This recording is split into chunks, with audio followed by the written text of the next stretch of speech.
ವರ್ಷದ ಸಾಧನೆ ನೆಪದಲ್ಲಿ ಕಾಂಗ್ರೆಸ್ನಿಂದ ಡಿನ್ನರ್ ಮೀಟಿಂಗ್ ಮಾಡಲಾಗಿದೆ. ಬೆಂಗಳೂರಿನ ಸಂಸದ ಡಿಕೆ ಸುರೇಶ್ ನಿವಾಸದಲ್ಲಿ ಔತಣಕೂಟವನ್ನು ಏರ್ಪಡಿಸಲಾಗಿತ್ತು. ಲೋಕಸಭೆ ಚುನಾವಣೆ ಬಳಿಕ ಸಚಿವರುಗಳು ಒಟ್ಟಾಗಿ ಸೇರಿದ್ದಾರೆ. ಲೋಕಸಭೆಯಲ್ಲಿ ಗೆಲ್ಲಬಹುದಾದಂತಹ ಅಂಕಿ ಅಂಶಗಳ ಕುರಿತು ಕೂಡ ಚರ್ಚೆಯನ್ನು ನಡೆಸಲಾಗಿದೆ. ಇನ್ನು ಮುಂಬರುವ ಸ್ಥಳೀಯ ಚುನಾವಣೆ, ಬಿಬಿಎಂಪಿ ಚುನಾವಣೆ ಬಗ್ಗೆನೂ ಕೂಡ ಚರ್ಚಿಸಲಾಗಿದೆ. ಇನ್ನು ಚುನಾವಣೆಯಲ್ಲಿ ಸರಿಯಾಗಿ ಕೆಲಸ ಮಾಡದ ಸಚಿವರ ತಲೆದಂಡವಾಗುತ್ತಾ ಅನ್ನುವಂತಹ ಪ್ರಶ್ನೆಯೂ ಕೂಡ ಎದ್ದಿದೆ.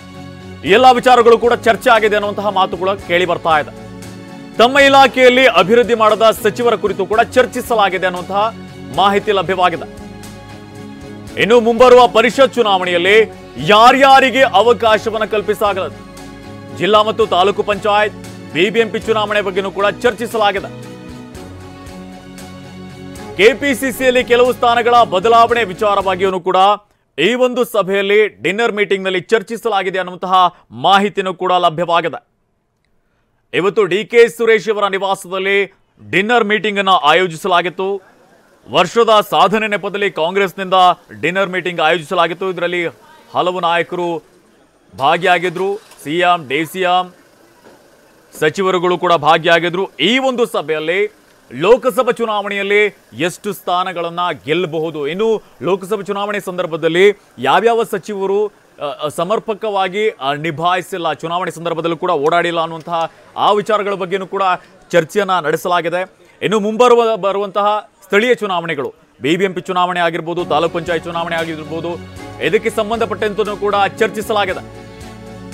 ಇನ್ನು ಡಿನ್ನರ್ ಮೀಟಿಂಗ್ ನಲ್ಲಿ ಕಾಂಗ್ರೆಸ್ ನಾಯಕರು ಒಗ್ಗಟ್ಟಿನ ಜಪವನ್ನ ಮಾಡಿದ್ದಾರೆ.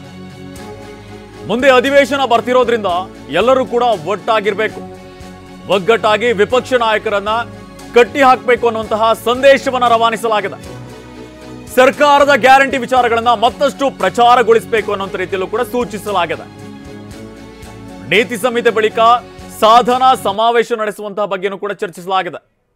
ಸರ್ಕಾರದ 1 ವರ್ಷದ ಸಾಧನೆ ಸಮಾವೇಶ ನಡೆಸುವಂತಹ ವಿಚಾರಕ್ಕೆ ಸಂಬಂಧಪಟ್ಟಂತೆ ಕೂಡ ಚರ್ಚಿಸಲಾಗಿದೆ. ಮೊನ್ನೆಷ್ಟೇ ರಾಜ್ಯ ಸರ್ಕಾರ 1 ವರ್ಷ ಪೂರೈಸಿತ್ತು. ಇನ್ನೊಂದು ಕಡೆಯಲ್ಲಿ ನೀತಿ ಸಂಹಿತೆ ಇರೋದ್ರಿಂದ ಸಾಧನಾ ಸಮಾವೇಶವನ್ನು ಮಾಡೋದಕ್ಕೆ ಸಾಧ್ಯವಾಗಿರಲಿಲ್ಲ. ಫಲಿತಾಂಶ ಬಂದ ನಂತರದಲ್ಲಿ ಸಾಧನಾ ಸಮಾವೇಶವನ್ನು ಮಾಡೋದಕ್ಕೆ ರಾಜ್ಯ ಸರ್ಕಾರ ಮುಂದಾಗಿದೆ. ಇದಕ್ಕೆ ಸಂಬಂಧಪಟ್ಟಂತೆ ಕೂಡ ಡಿನ್ನರ್ ಮೀಟಿಂಗ್ನಲ್ಲಿ ಚರ್ಚೆಯನ್ನು ನಡೆಸಲಾಗಿದೆ. ಇನ್ನೊಂದು ಕಡೆಯಲ್ಲಿ ಮುಂದೆ ಅಧಿವೇಶನ ಬರುತ್ತೆ.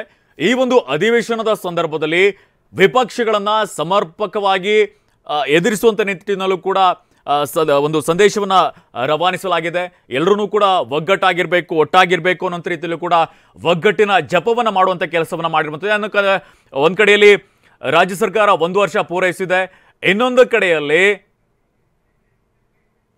ಬಿಜೆಪಿ ಹಾಗೇನೆ ಜೆಡಿಎಸ್ ನಾಯಕರು ರಾಜ್ಯ ಸರ್ಕಾರದ ಸಾಧನೆ ಶೂನ್ಯ ಅನ್ನುವಂಥ ರೀತಿಯಲ್ಲೂ ಕೂಡ ಪೋಸ್ಟರ್ಗಳನ್ನ ಬಿಡುಗಡೆ ಮಾಡುವಂತ ಕೆಲಸವನ್ನ ಮಾಡ್ತಾ ಇದೆ.